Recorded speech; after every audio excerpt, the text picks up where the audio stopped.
Welcome to the Professor's DuBois channel. This is Professor Corey, and what I'm going to do is give a little mini lecture from our second lecture covering material from Chapter 11.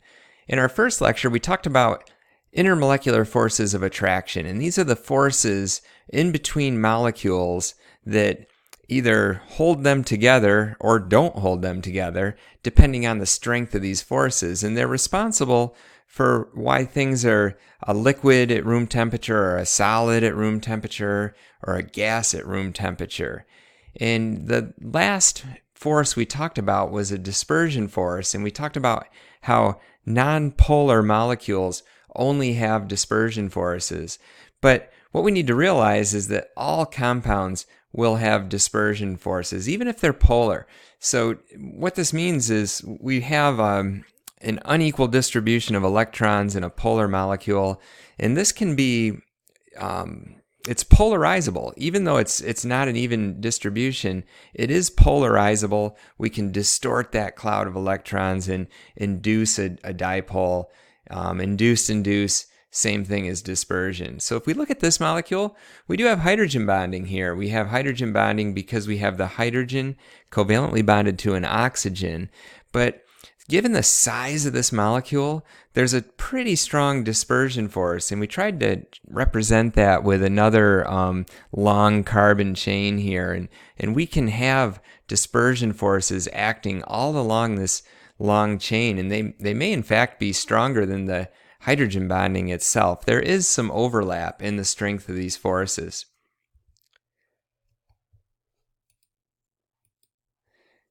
Surface interactions will also affect the intermolecular forces. So here we have pentane on the left, and so pentane is a 5-carbon straight chain hydrocarbon. We call that an alkane. And neopentane has the same chemical structure, but the way that the molecule is arranged, we don't get as much surface interaction, and therefore the intermolecular forces would be weaker. This is really interesting. We've got ethyl alcohol, or ethanol, that has a boiling point of 78.5, and dimethyl ether that has a boiling point of minus 24.8 degrees C. And if you look at these, they both have the same chemical structure. 2 carbons, we've got 6 hydrogens and an oxygen. So just the location of that oxygen has a giant effect on the boiling point. Remember, our room temperature is about 20 degrees C, so dimethyl ether boils at minus 24.8 degrees C, so this would be a gas at room temperature. And if you look closely, you'll realize, okay, we've got, in the ethyl alcohol, we've got that hydrogen bonded to an oxygen, and so we have hydrogen bonding. And I wanted to just take another look, and I brought this up in the last mini lecture, but I'm really kind of fascinated by this. So if I take, I'm working with group 16, so I've got 2 hydrogens bonded to the tellurium in this case, and I have a boiling point. This is in Fahrenheit. That's kind of odd, but that's okay.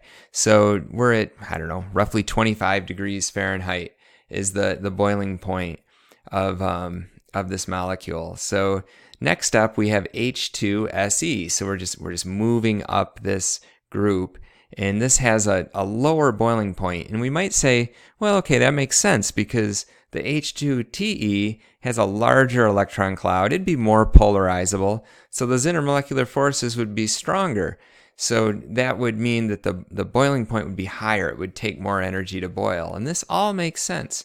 So we move on up the group to H2S, and we still see the trend. But look what happens when we get to water. Water just totally breaks this trend, and all of a sudden our boiling point is 212 degrees Fahrenheit. It just doesn't follow the trend, and this is explained with hydrogen bonding. This slide it's a little bit complicated to look at this point, but if we follow this dotted line at 760 millimeters mercury, this is right around room pressure, standard room pressure. We can get boiling point from this curve. So what this is saying is that at standard room pressure, 760 millimeters mercury, this diethyl ether will boil at 34.6 degrees Celsius. And it's a pretty big molecule. Next to it, the next one we have is ethanol that has a much higher boiling point. And so that's at 78.3 degrees Celsius. And higher yet is water at 100 degrees Celsius. And this is a little bit confusing because you would think, I would think anyway, that the ethanol would have the higher boiling point because the molecule is bigger, and I would think that those dispersion forces would be a little bit greater and contribute enough to make the boiling point higher than water's, but that's not the case. So let's dig into this a little bit deeper. We do have hydrogen bonding in our alcohols. So the alcohol is just an organic molecule. It has the OH group. Sometimes we call it a functional group, and it is capable of hydrogen bonding. But if you look at it closely, you'll see there's only one hydrogen in this molecule that can hydrogen bond. Because remember, the hydrogen has to be covalently bonded to an O, an F, or an N. Now, water, on the other hand, has two hydrogens that can hydrogen bond. So this must explain why the boiling point of water is higher than the ethanol. So we've laid out quite a few intermolecular forces, and you're going to need to be able to identify them. So some tips are, do we have an ion present? So look for charge. If we have an ion, then we have an ion, probably an ion dipole. We'll have a salt in water. Next, look for the molecule. Is it polar? If it's polar, it's asymmetrical, and it has a partial positive and a partial negative charge. So we have dipole-dipole. But first, before we assign the dipole-dipole, look for hydrogen bonding, because hydrogen bonding is a type of dipole-dipole. So if we have hydrogen bonding, we can just say hydrogen bonding. If the molecule is nonpolar, all we have are dispersion forces, and realize that all molecules will have dispersion forces. So there's multiple types of intermolecular forces present, and we've got an example here with NH3, and we can see NH3 has the hydrogen bonding. So we have hydrogen bonding, and we also have dispersion forces. For HBr, we have dipole-dipole and also dispersion forces. No hydrogen bonding with HBr. The CCl4, this is a tetrahedral shape, and this is considered nonpolar because the terminal atoms are all the same. They're all chlorine. And so the only forces on this molecule are the dispersion forces. So if we were going to order the strength of intermolecular forces, we would say the strongest would be the ion dipole. Now, up on top, you're like, hey, there's ion-ion. Well, that's an ionic bond, and all of these forces are not as strong as a bond, and I just wanted to draw some attention to that. So an ionic bond would be much stronger than these intermolecular forces. But if we rank those forces, we would rank the ion dipole as the strongest, followed by hydrogen bonding in a close second. Our dipole-dipole would come next. We can have a dipole-induced dipole.